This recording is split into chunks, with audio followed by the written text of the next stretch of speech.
যে কোনো সময় এই রায় আবার অন্য রূপান্তরিত হতে পারে। ব্যারিস্টার সুমনের জামিন করেছে, এটা ওয়েলকাম।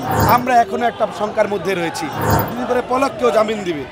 আর আওয়ামী লীগের নেতাদের জন্য কারাগার এখন বিশ্রামাগার বানা দিয়েছে বিভিন্ন জায়গায়। আমরা স্পষ্টভাবে বলতে চাচ্ছি, হাসিনার যে রায় দিয়েছে, যতক্ষণ পর্যন্ত না এই রায়কে কার্যকর করা হবে ততক্ষণ পর্যন্ত জনমনে একটি সংশয় এবং শঙ্কার জায়গা সৃষ্টি হবে। কেন সৃষ্টি হবে আপনারা জানেন। এই রায়কে যদি কার্যকর করার সুযোগ না, এখন তো সুযোগ নাই, যেহেতু উনি বাংলাদেশ থেকে পালিয়ে বাইরের দেশে অবস্থান করছেন। আমরা স্পষ্টভাবে বারবার বলার চেষ্টা করেছি এই রায়কে কার্যকর করতে হবে এবং কার্যকর করার মাধ্যমে 1400 শহীদ, 30,000 আহত পঙ্গুত্ব পরিবার, জুলাই যোদ্ধা যারা রয়েছে, জুলাই যারা সংগ্রাম করেছে, সকলের মনের যে সংশয়ের জায়গাটা বিদরিত হবে। আর যদি ফাঁসির রায়কে কার্যকর করা না যায়, কার্যকর করতে না পারলে যে কোনো সময় এই রায় আবার অন্য রূপান্তরিত হতে পারে। আওয়ামী লীগ পুনর্বাসন হওয়ার সাথে সাথে এই রায়কে আবার বাতিল করার একটি সুযোগ থাকতে পারে। যদিও বর্তমান এই বিচারিক আদালতে অ্যাপিয়াল করার সুযোগ নাই, কিন্তু পরবর্তীতে কিন্তু অ্যাপিয়াল করার সুযোগ পাবে। যখনই রাষ্ট্র ক্ষমতায় আবার পট পরিবর্তন হবে, তাদের ফেভারে যাবে, তখন কিন্তু এটা পরিবর্তন হওয়ার সুযোগ রয়েছে। সুস্পষ্টভাবে আমরা একটা বিষয় পরিষ্কার করতে চাই যে হাসিনাকে যতক্ষণ পর্যন্ত বাংলাদেশে নিয়ে এসে ফাঁসিকে কার্যকর না করা হয়, কার্যকর রূপদান করা হয়, ততক্ষণ পর্যন্ত জুলাই আগস্ট অভ্যুত্থানের নেতৃত্ব বলেন, আহত যোদ্ধা বলেন, সাধারণ জনগণ বলেন, সবার মধ্যে সংশয় শঙ্কা বিরাজ করবে। এবং আমরা এখনও একটা শঙ্কার মধ্যে রয়েছি। বাংলাদেশে আওয়ামী লীগ অর্থের বিনিময়ে, অর্থের মাধ্যমে বিভিন্ন জায়গায় টোকাইদের মাধ্যমে ককটেল ফাটাচ্ছে, ছাত্রলীগের সন্ত্রাসীদের মাধ্যমে ককটেল ফাটাচ্ছে, অস্থিতিশীল করার চেষ্টা করছে।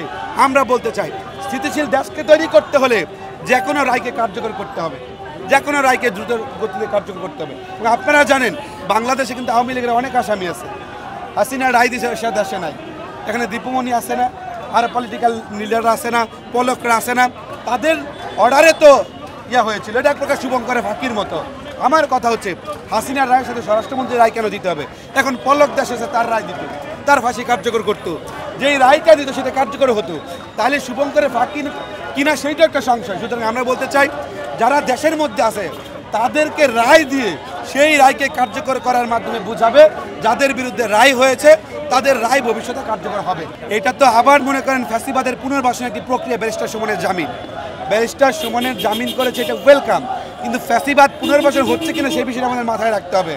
সাবের হোসেন চৌধুরী আওয়ামী লীগের এমপি, সে জামিন পাইছে। এই জামিন পাওয়ার মাধ্যমে জনমনে আরও সংশয় হচ্ছে ফ্যাসিবাদ আবার পুনর্বাসন হচ্ছে কিনা। আপনারা জানেন আমরা ফ্যাসিবাদের বিরুদ্ধে দীর্ঘ সময় লড়াই করেছি।